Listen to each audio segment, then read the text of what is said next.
corpo docente da Universidade de Gran Canária. Meu nome é Rafael Mateus, dos Santos Capeleto, e eu, em conjunto com o professor André Augusto de Souza Agostinho, somos os autores do artigo O Ecocentrismo e a Evolução da Legislação Ambiental na América Latina. Primeiramente, antes de iniciar o vídeo, eu gostaria de agradecer a oportunidade como um cientista, um futuro cientista brasileiro da área jurídica, em poder expor um artigo de tamanha importância para a proteção ambiental nesta região, na América Latina no caso. Eu falo de Taubaté, aqui no interior de São Paulo, no Brasil, na região sudeste aqui do Brasil, especificamente na região sudeste. E antes de iniciar o conteúdo da discussão do artigo, eu gostaria de, primeiramente, agradecer novamente ao corpo docente pela oportunidade, secundariamente, explicar o roteiro do vídeo. Nesse primeiro minuto, eu vou fazer os agradecimentos à Universidade de Gran Canária e vou explicar o roteiro. Primeiro ou segundo minuto, eu vou falar sobre a introdução do ecocentrismo e a correlação com o direito ambiental. Segundo ou terceiro minuto, eu vou falar sobre o ecocentrismo e o biocentrismo em contraposição com o antropocentrismo. São correntes doutrinárias antigas do direito. E depois eu vou repassar para a proteção ambiental como um ramo de terceira dimensão de proteção dos direitos humanos. Depois eu vou passar para a proteção ambiental como um ramo de direito difuso, chegando a ECO 92 em América Latina como um marco de proteção ambiental. Depois eu vou especificamente para a pesquisa de campo que eu realizei via pesquisa bibliográfica, que é o levantamento da legislação ambiental da América do Sul, o levantamento da legislação ambiental da América Central e, por fim, eu vou ressaltar algumas previsões legislativas de destaque e de importância na América Latina. Por fim, eu vou falar sobre a conclusão e sobre o fechamento do vídeo. Tá? Iniciando agora, gostaria de agradecer à Universidade de Gran Canária mais uma vez, e eu vou iniciar o vídeo com base na introdução. Ecocentrismo e o direito ambiental. Senhores, o ecocentrismo, o direito ambiental e o ecocentrismo, eles têm uma correlação que por muitas vezes você não consegue até separar, porque o ecocentrismo ele serve como uma fundamentação principiológica para a aplicação do direito ambiental. O que seria o ecocentrismo? Já correlacionando com o próximo tema, que é o ecocentrismo, o biocentrismo em contraposição com o antropocentrismo, eu já vou fazer uma abordagem complexa, que é, antigamente, na Idade Média, nós tínhamos uma ideia de uma corrente filosófica que orientava a sociedade, no sentido de que Deus era o centro de tudo, acima dos humanos, acima dos animais, acima do ecossistema. Então a entidade divina deveria ser protegida. Com o tempo, essa corrente filosófica, doutrinária, ela foi sendo vencida pelo Renascimento, pelo Iluminismo, entre outras evoluções sociológicas. Vencida agora pelo antropocentrismo, que foi a centralização do homem como o centro de proteção da sociedade, em contraposição com Deus, que era a antiga corrente, em contraposição com as espécies animais. Agora, o ecocentrismo ele veio para quebrar esse paradigma, que é o ecocentrismo é a proteção, sim, do homem, mas também dos seres vivos em volta dele. Ou seja, a proteção do ecossistema como um complexo de vivência de espécies.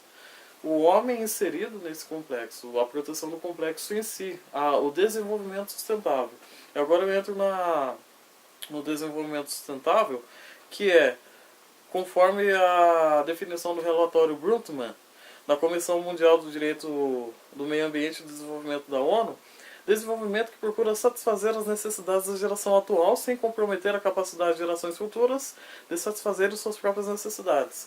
Então, o desenvolvimento sustentável se insere nessa corrente de ecocentrismo, que não só o ecocentrismo ele é amplo frente ao desenvolvimento sustentável, porque ele não protege apenas o ser humano e a sua necessidade como desenvolvimento sustentável das gerações futuras, mas o ecocentrismo protege as espécies biológicas. Bom, dando prosseguimento, essa contraposição entre o ecocentrismo e o antropocentrismo já explicitada, proteção ao meio ambiente como um todo, e agora nós temos que enfrentar uma interpretação filosófica diferenciada, que é o biocentrismo. Biocentrismo, do grego bios, vida, centron, centro, encontra na vida das espécies animais e vegetais o centro de proteção estatal, ou seja, o biocentrismo ele seria uma interpretação restritiva, um pouco menor, uma espécie do ecocentrismo. Ele protege uma espécie individual, em contraposição com o complexo. Enquanto o ecocentrismo ele protege o complexo. O biocentrismo ele é centrado mais nas espécies vegetais e nas espécies animais, do que no homem em si. Agora, terceira dimensão como direito fundamental e proteção ecológica. O direito ambiental ele se insere como interpretação do filósofo jurídico Norberto Bobbio, já de antemão, logo após a Segunda Guerra Mundial, foi observado pela humanidade que ela deveria proteger ramos jurídicos, espécies que são de interesse da coletividade toda. Então a terceira dimensão dos direitos humanos, como a gente pode localizar aqui, são ligados à fraternidade. Como já conceituado por Norberto Bobbio, o mais importante deles é o reivindicado pelos movimentos ecológicos, o direito de viver num ambiente não poluído. Então, a evolução dos direitos, da terceira geração dos direitos fundamentais, terceira dimensão, são os direitos humanos mínimos garantidos ao cidadão.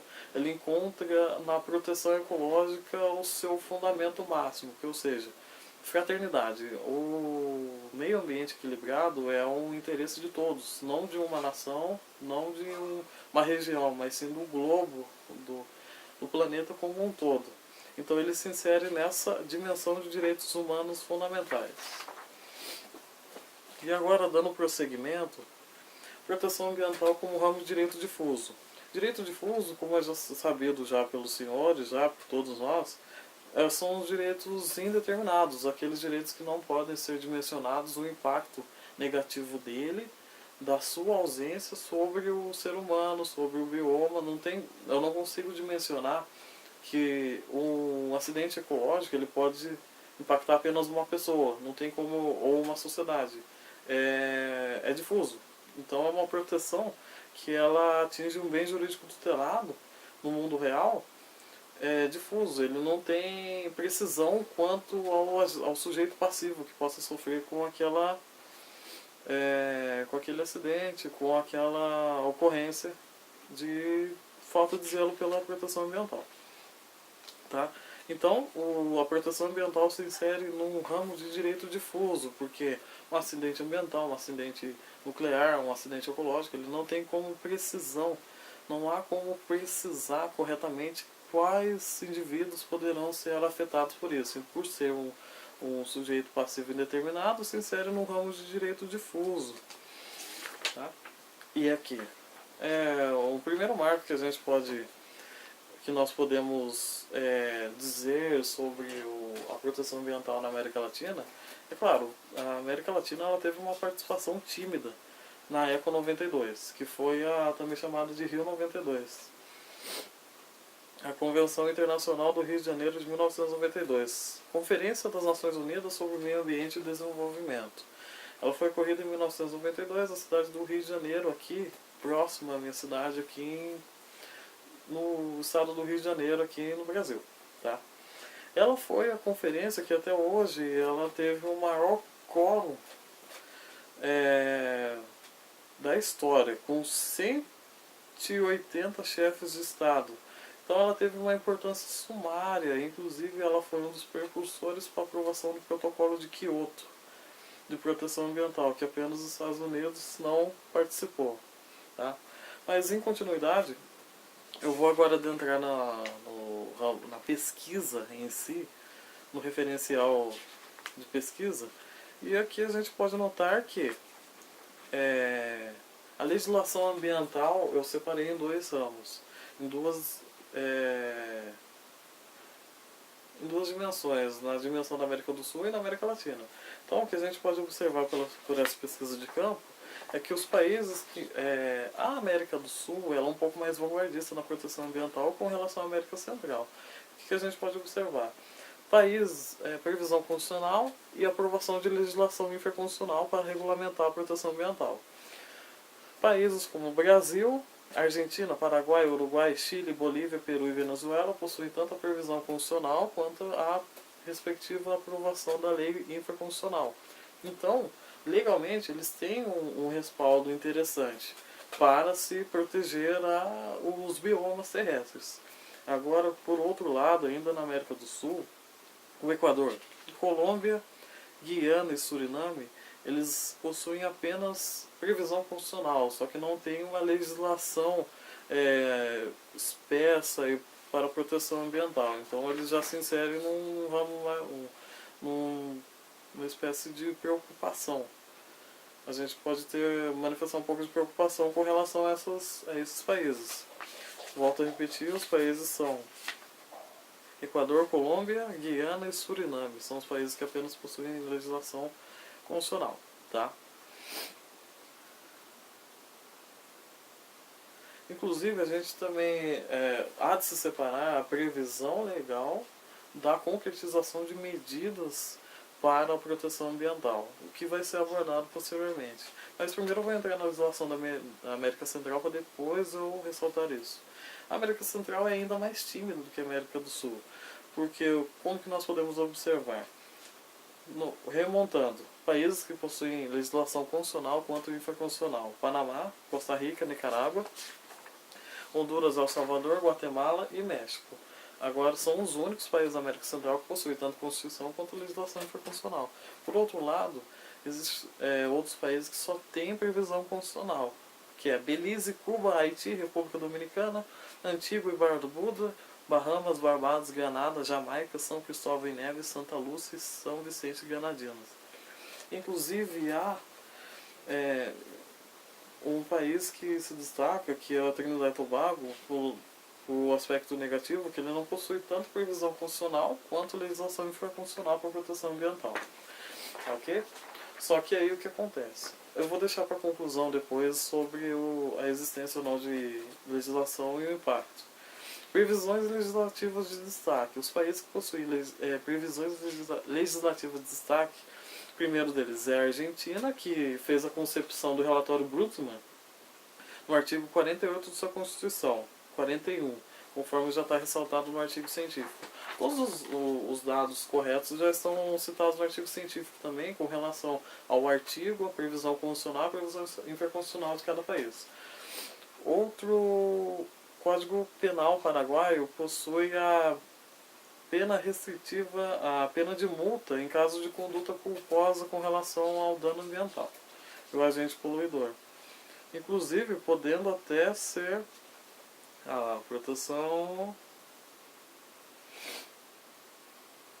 pena de multa, aplicação de multa. E outra legislação é a brasileira, que ela possui a tríplice responsabilidade. Responsabilidade civil, que é a reparação civil pelo dano ambiental, responsabilidade administrativa, que é a responsabilização perante a autarquia que gerencia a proteção ambiental no país, e a responsabilização criminal frente à conduta danosa ao meio ambiente. Ou seja, o Poder Judiciário brasileiro ele protege em 3 esferas o meio ambiente e utiliza-se dessa tríplice responsabilidade para coibir a conduta do agente poluidor. Tá? Como conclusão, nós podemos fechar o pensamento, o vídeo já está ficando um pouco mais extenso, que apesar de existirem países que possuem tanto a previsão constitucional quanto previsão em legislação infraconstitucional, como o Brasil ou o Paraguai, esses são os países que mais lideram as pesquisas com relação ao desmatamento. Então, mesmo na existência de uma legislação espessa, que seja referência para a região, os países da América Latina, como um todo, tanto a América Central quanto a América do Sul, eles possuem francas dificuldades na execução das medidas de proteção ambiental. Tanto os países da América do Sul quanto a América Central. A América Central é ainda mais tímida com relação à proteção ambiental, mas a América do Sul, apesar de ter uma legislação espessa, ela enfrenta o problema da concretização das políticas públicas de proteção ambiental. Apesar disso, isso é o que pode ser concluído do artigo científico formulado para o CIBINJUR. Mas apesar disso, houve, em 1º de março de 2018, delegações de 24 países latino-americanos se reuniram na Costa Rica para, observando o 10º princípio da Convenção da Biodiversidade assinada pela ECO 92, ou Rio 92, negociar o primeiro acordo ambiental da América Latina e do Caribe. Então lá existem movimentos políticos dos países aqui da América Central e da América Latina para a proteção do direito ambiental. Tímidos, mas que ainda pode ser ditos como existentes. Que é o ponto central da crítica do artigo, a concretização tanto da legislação como o abstrato, quanto a existência de políticas públicas para a proteção ambiental. Então, eu encerro aqui o vídeo que já está um pouco extenso. Agradeço ao professor André pela oportunidade e principalmente agradeço também à banca do CIBINJUR pela oportunidade da exposição do artigo, da defesa do artigo através do vídeo. E um abraço a todos aí na Espanha. Infelizmente não pude estar por condições financeiras, mas agradeço a oportunidade de todos. Um abraço e até breve.